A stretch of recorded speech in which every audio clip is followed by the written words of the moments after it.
Welcome to the Books of Titans podcast, where I seek truth in the world's best books. I'm your host, Eric Rostad, coming to you from the beautiful Books of Titans studio in Franklin, Tennessee. My goal is to read 52 books per year and share what I'm learning. I'll talk a bit about each book, tie ideas together from a variety of genres, and share the one thing I always hope to remember from each book. Today I'm going to cover The Psychology of Money, Timeless Lessons on Wealth, Greed, and Happiness by Morgan Housel. This is book 29 of 52 from my 2022 reading list.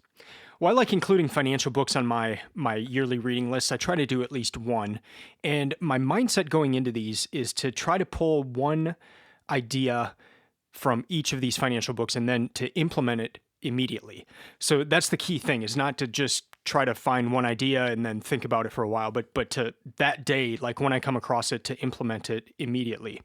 And it's one of those things where if I start making these changes, it could pay huge dividends in the future. And so that's my approach going into this. So in this episode, I'm going to cover, in the final segment, I'll cover my one key takeaway from this book. And then I'll also cover some other ideas that showed up that I thought were very interesting. Now, if you look at the title of this book, The Psychology of Money, this is a little different than other financial books that I've read that might be more about brass tacks things of this is what you should do investing wise. Here are the 10 steps to take immediately. There's some of that in this book, but as the title would suggest, it's more about the mindset. And in fact, Morgan Housel, one of his main points is that how you behave is more important than what you know. And I find that to be very encouraging, because sometimes finances, personal finances, what should you do with your money? What should you do with your money right now? Will I have enough money when I am older? Can I afford to do this? There's so much, and there's so much information out there, and there's so many tools. I mean, there's shows, there's friends giving you advice, there are podcasts, it's too much. And so how do you narrow down? How do you make wise decisions without becoming overwhelmed and it consuming half of each day, just, thinking about what you should be investing in, or are you doing the right stuff right now for the future and that kind of thing. So I like that aspect of this book, where you are kind of taking a step back, and Morgan Housel is trying to get you to think about how you're approaching money. And so to that end, there are 20 chapters. 19 of them are kind of just different mindset ideas and practices. And then the final chapter is what he does with his money, which I found very, very interesting. So the other thing I think about when I'm thinking about psychology is Mr. Daniel Kahneman. He's probably Dr. Kahneman, but Thinking Fast and Slow, that's Kahneman's most well-known book. And I read that in 2018 for this project. And what's funny is I see those ideas in so many other books that I've read for this project. And in fact, The Psychology of Money is basically taking a few ideas from Kahneman and then applying them to the area of personal finance. And there are plenty of these types of books out there. For instance, Never Split the Difference by Chris Voss. He's basically taking some ideas from Kahneman, from Thinking Fast and Slow, and then applying that to negotiation. And so,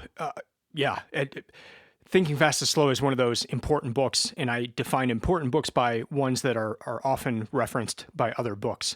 So I'll come back to Kahneman in this episode, but suffice to say that Kahneman's name shows up a lot in this book. Morgan Housel seems to have had conversations with him, attended conferences that he's done. So you get some personalized things that Kahneman has said to Morgan Housel, not just kind of the standard stuff that's in Thinking Fast and Slow.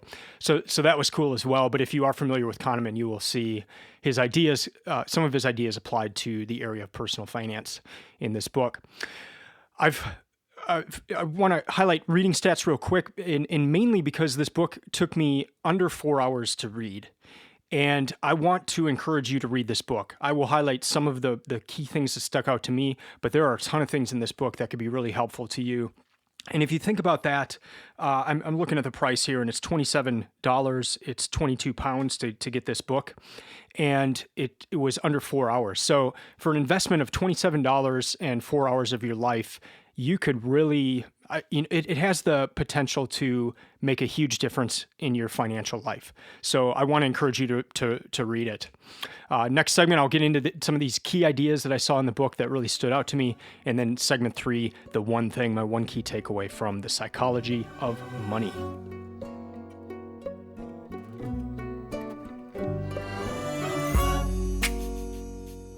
There are a few things that Morgan Housel covered in this book that I just thought, that's a really good point, and it's very helpful.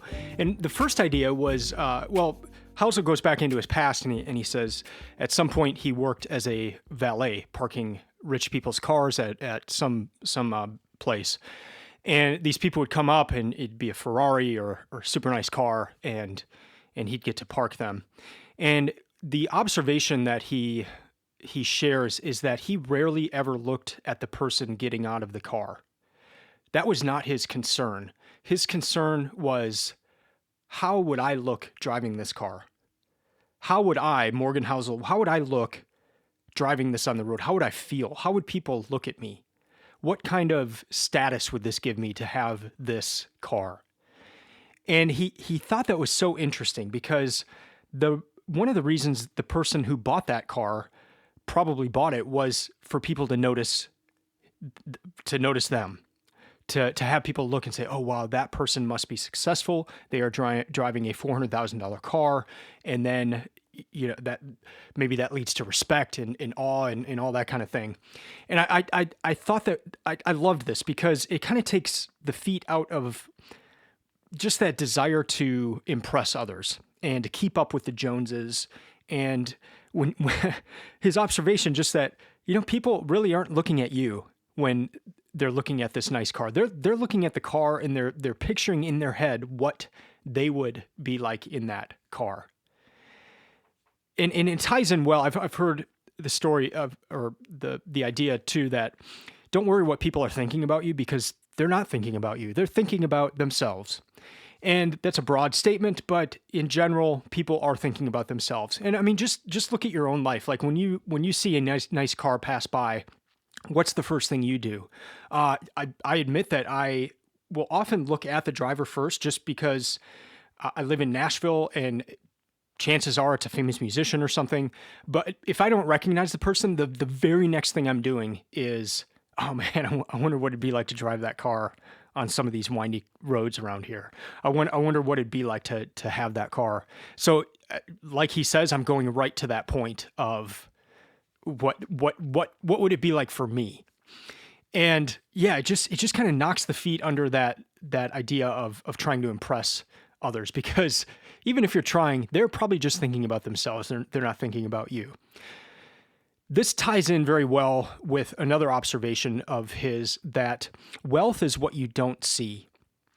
So by definition, if somebody has a nice car or a nice house, that is not wealth. That is, they have spent their money, they have spent their wealth to get that thing. And so unless you have insight into someone's bank account, you can't observe the wealth that they have because you don't see it.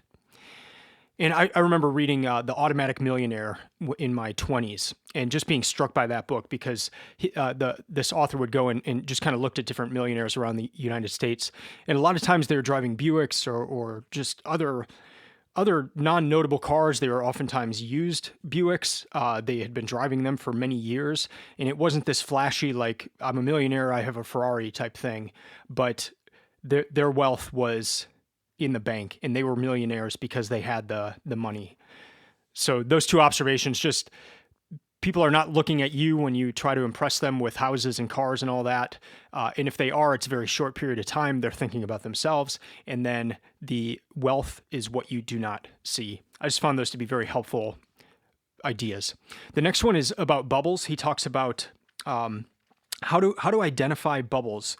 And this, another just helpful idea. So I'm going to read, it's just a sentence here. Bubbles form when the momentum of short-term returns attracts enough money that the makeup of investors shifts from mostly long-term to mostly short-term, end quote. So what he's saying, and if you think of bubbles that you may have seen in your lifetime, maybe it was the housing bubble or the tech bubble, what he's saying is oftentimes for investment, you're looking at the long term, and that should be your financial goal is investing for the long term.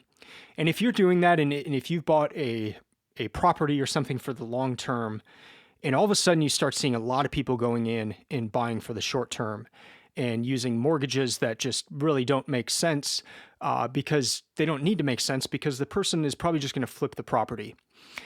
If you start seeing that kind of thing, of a short-term mentality taking over a long-term investment type, beware, because that could be leading to a bubble.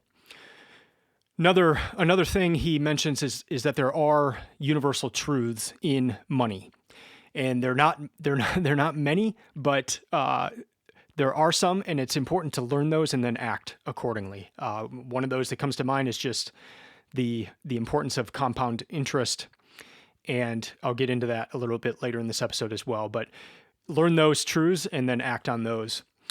The final chapter I mentioned is chapter 20, where the author goes through his investment strategy, and I found this to be extremely helpful. And he first shares what he has invested in, and then he shares his statement, his financial strategy statement.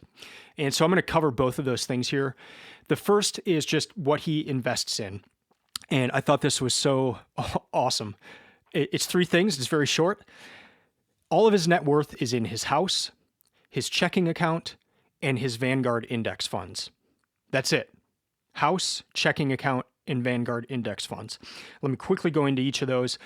When he says his net worth is in his house, he does not have a 90% mortgage, and he's not viewing that as net worth. It was important to him to pay off his house. So he has a completely paid off house. He knows all the arguments on why that is perhaps a unwise financial decision, and borrowing money at such low rates right now might be better. He knows all those arguments, but he wants to be able to sleep at night. And for him to be able to sleep at night, he knows he has to have a paid off house, and he has made that a priority, and he has done that. That's the first thing. The second thing is checking account. He makes the point that you should have savings that are just savings, not savings for a car or savings for a house. Those things are important, but you should also just have savings for the sake of savings. And he talks a lot about freedom, and having savings allow you more and more freedom, in the sense of maybe you're in a job that you hate, or you're afraid that that job may not last. If you don't have savings, you are forced to take another job immediately. You don't have the options to kind of try different jobs or spend time looking. You have to just go immediately. But having those savings just allows for a cushion. And so having that cushion allows for freedom. The more cushion you have, the more savings you have that aren't earmarked for a specific thing, the more freedom that leads to. And then finally, he invests in Vanguard index funds. Now, Vanguard is a company started by Jack Bogle. You can go at vanguard.com. That's where I do my investments.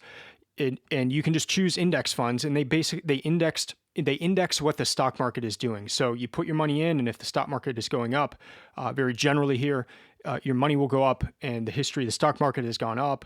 So you may have down years, up years.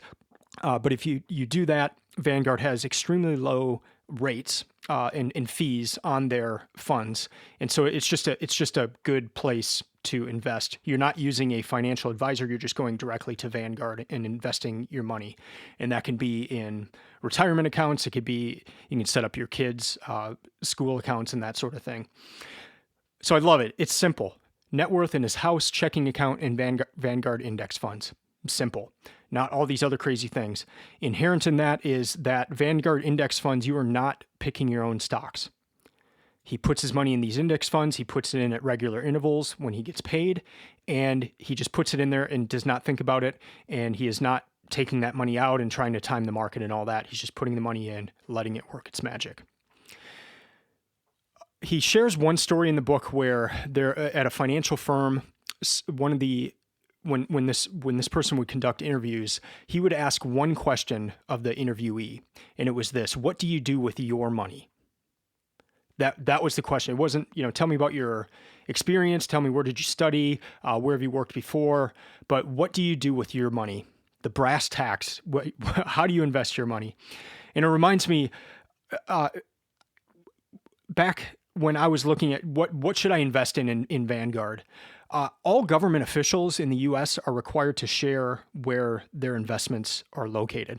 And I remember seeing what Janet Yellen, the Fed chairman at the time, was invested in at Vanguard. And I'd said, well, she seems like a intelligent lady, and kind of go into this brass tacks of what do you actually do with your money, not what government programs you put in place or that sort of thing, but what do you do with your money?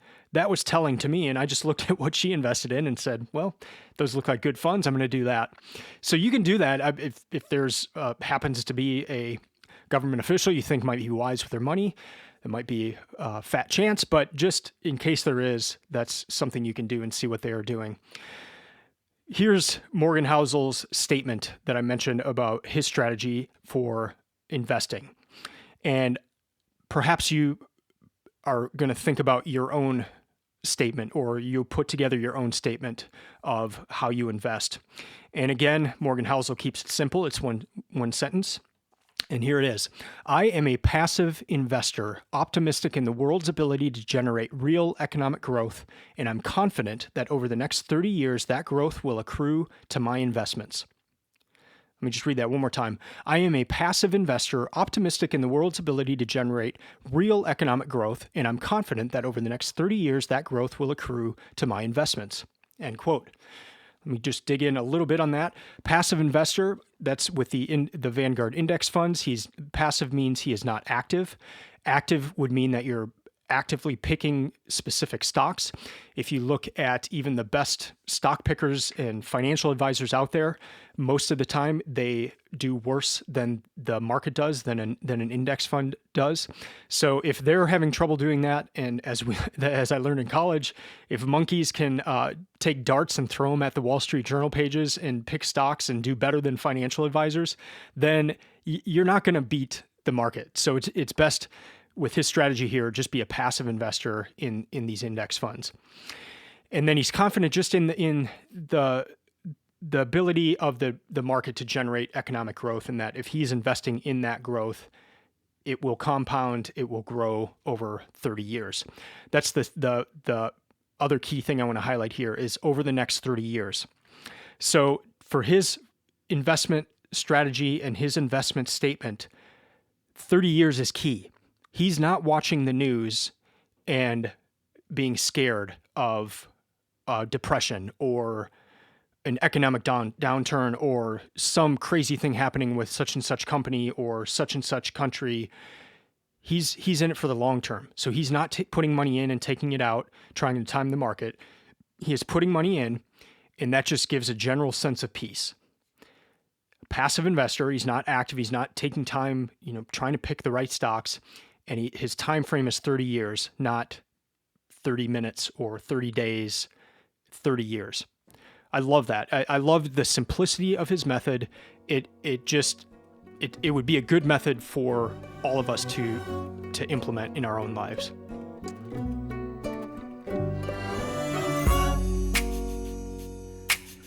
It's fall of the year 2001, and I am in Accounting 101 at the University of Georgia. It's the first day of class. The professor comes in and he lays down a sheet of paper in front of all of us. On one column, it is showing payments for a BMW at the age of 22. So he figures you guys are business students and you're going to want to impress the people around you, and perhaps that means you'll get a BMW upon graduation. But here are the payments for that. And at that time, I think it was like $300. Maybe it was a $30,000 car, base level Beamer in 2001. And so you're looking at $300 something a month. And so that was column one. And he showed you what the payments would be for that, how long it would take you to pay off that car, and just the monthly payments to make that happen. In the next column was if you instead of buying that BMW, if you invested that same amount of $300 whatever per month and put that into the stock market as a 22-year-old, here's how much money you would have when you were 65. I think that's the age that the document showed. And it was startling because it took into account compound interest. And that's the first time I remember seeing compound interest and how it can, you can take like a hockey stick where it's going straight for a while on that graph. And then all of a sudden you hit those later years and it just skyrockets. And that was a key point in this book, the compound interest. But there was one sentence in particular that just blew me away. A couple sentences here, and I'm going to read them. And it's this: as I write this, Warren Buffett's net worth is $84.5 billion. Of that, $84.2 billion was accumulated after his 50th birthday. $81.5 billion came after he qualified for Social Security in his mid-60s, end quote. He even has a more succinct quote at the beginning of this chapter, and it says this: $81.5 billion of Warren Buffett's $84.5 billion net worth came after his 65th birthday. Our minds are not built to handle such absurdities, end quote.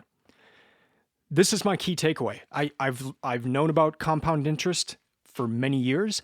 I've read about it. I've seen all the charts, but this quote just blew my mind. I mean, I've seen books about Warren Buffett my whole life and his investment strategy, and I did not know that. I did not know this, that 99% of his net worth was after he was 65, and it's because of compound interest. Yes, he made very wise decisions. He's also made some poor investment decisions, but when he made those decisions and then he held and let compound interest work its magic, 81.5 of the 84.5 billion of his net worth came after his 65th birthday. What's funny is Morgan Housel then in that same chapter, he says this: I've heard many people say that the first time they saw a compound interest table or one of those stories about how much more you'd have for retirement if you began saving in your 20s versus your 30s changed their life. But it probably didn't. What it likely did was surprise them, because the results intuitively didn't seem right. Linear thinking is so much more intuitive than exponential thinking. If I ask you to calculate 8 plus 8 plus 8 plus 8 plus 8 in your head, you can do it in a few seconds. If I ask you to calculate 8 times 8 times 8 times 8 times 8 times 8, your head will explode. End quote. I love that. Seeing that chart did change my life in a way. I don't think I acted upon it until after college in starting to invest, but it got me thinking, and it did surprise me as he mentioned.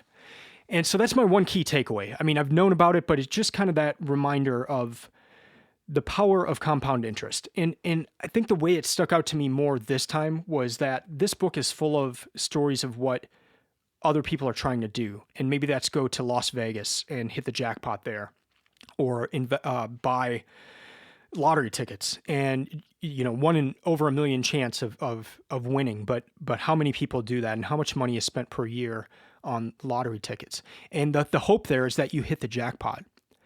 But compound interest is hitting the jackpot.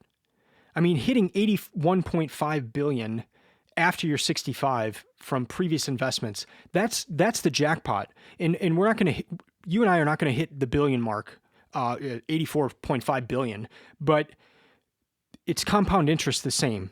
And if we're investing and letting that money grow over time, that compound interest chart will work. And that is a jackpot. And it's a jackpot that is not shooting in the wind. It's a jackpot that is boring because it requires repetitive behavior over a long period of time. And that there's nothing sexy about that. But if you let it go long enough, that's where you can actually hit a jackpot with that regular behavior. And so for me, in the sense of what does this mean? What's the one idea that I'm going to implement? I mean, I'm investing, but it makes me want to be stronger in that and to be just to put more away and to take advantage of that compound interest. So that's my one key takeaway. Just that sentence of Warren Buffett's, that just blew my mind. it's still such a shock to read that. To recap, this is a very good book about finances. I've read some others that I probably enjoyed more. I'll cover those in just a second. But But in general, this is a good one just to kind of take that step back and think about the mindset of money, the mindset of your investing. I've said this before when I come across these books that are looking at Kahneman and there's also a lot of Nassim Taleb in this book on risk. I would encourage you to read those books first. So for Kahneman, Thinking Fast and Slow. Taleb, a good book by him would be Fooled by Randomness. Those books can help you not just with personal finance, but the Kahneman book, so many people reference that and talk about that. It's a hard book to get through. It is very dense. It's a slog, but it's amazing, and you're probably better off starting with that book and then reading books like this, and you'll kind of know where some of the ideas came from, and you'll be able to take the ideas from Kahneman and kind of apply them to different areas of your own life. If you are interested in other financial books, these are three that have had an impact on me. I've mentioned one of those already, The Automatic Millionaire. So 2 parts of this book. The one is just automatic.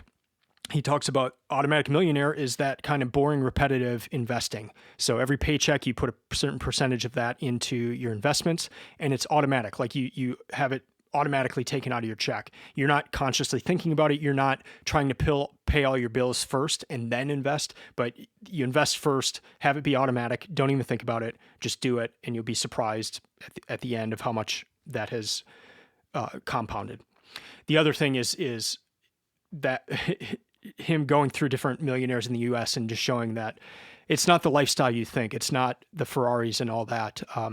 The people that are actual millionaires that have millions in the bank, they are frugal, they are wise, and they're not doing stupid things with their money. That's the first book. The second one, Rich Dad, Poor Dad. This one was just helpful for me in the sense of properties and investing in properties and just thinking of different ways of approaching money. So I read that one in my 20s as well, and that played a big role in what I ended up doing in my 20s and 30s with money. And then I don't recall what book it was, but there was a book I read that talked about Jack Bogle, and he is the founder of Vanguard. Jack Bogle has also written books, so you could read those, but just any book that talks about why it's wise to invest in index funds, even over going with like a financial advisor and having them take a huge chunk in fees. There's a time and place for financial advisors, but if you're kind of starting out and if you're in your 20s and 30s, if you just did index funds with Vanguard, that would be a fantastic start for you. And so any book dealing with Jack Bogle or by Jack Bogle would be a good read. That's going to do it for this episode. Thank you for listening. I'm fascinated with money and books about money and personal finance and the best things to do with money, how to be wise with money. And so if you have read this book, if you've read other books that you want to tell me about in the area of personal finance, I'd love to hear about them. You can email me at eric@booksoftitans.com. That's Eric with a K. So ERIK@booksoftitans.com. And you can follow Books of Titans on Instagram or Twitter. That's @BooksOfTitans. Also, please go to the website. I have so many resources there, how you can pick your own reading list. I've got reviews for each of my books. I've got links to the podcast episodes for any of the books that I've covered on the podcast, and just general ideas to get you started with your own reading project. I'll be back in a week or two with another book from this year's reading list. Until then, keep thinking, keep reading, and what's the other thing? Well, just have fun. See you next week.